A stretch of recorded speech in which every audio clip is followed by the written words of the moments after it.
Welcome to a video where we are going to take a look at how Unity render pipelines work. So you've probably been in this situation where everything in your scene looks pink.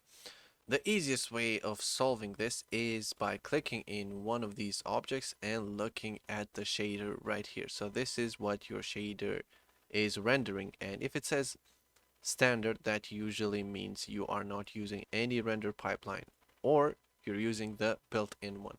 So the quickest fix for this problem that you might have is by going into edit, project settings, graphics, and here is your scriptable render pipeline. To get rid of the pink objects, just click on this icon and click none. So if you do that, everything is back to normal and you can keep on building your game. However, you might want your render pipeline to be a little bit better looking. So you are going to be ending up with the same problem in here that you might have: universal render pipeline at high quality. So you want your things to be nice looking. Well, how do you fix that?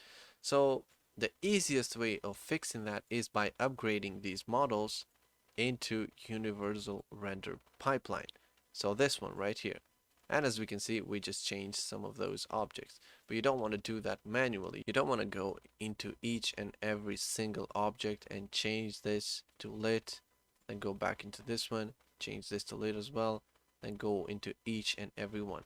So luckily for us, Unity has kind of fixed that problem by going into edit, render pipeline, and here is the option where it gives us upgrade project materials to universal render pipeline. So before you click that, make sure that you save your game or make a backup of it, because this very well might just end up messing your game up. So here it is. I'm just gonna try it, see what happens.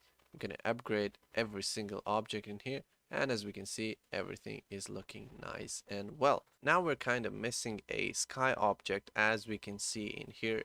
And if we go into rendering, lightning, environment, and skybox material, we are going to see that we are kind of missing the material. To fix that, we're going to go and search for a sky object. And if you don't happen to find a sky object in here, just like I do, and don't be fooled because this is just a texture 2D, this is not an actual sky object, we are going to make one right now. So go into any of your folders or make it here, I don't know. Just create a new folder, create a new material, name it sky, and this material has to be a procedural skybox material. This one right here. So after you create that, go back into rendering and just assign this material right here. So now as we can see, we have a very nice looking sky. We can change the settings and we can make it as pretty as we want to. Okay, so that's a short video on how you can upgrade your scene into universal render pipelines, or maybe you want to upgrade it into HDR. So thank you for watching, and we'll be back with another video shortly.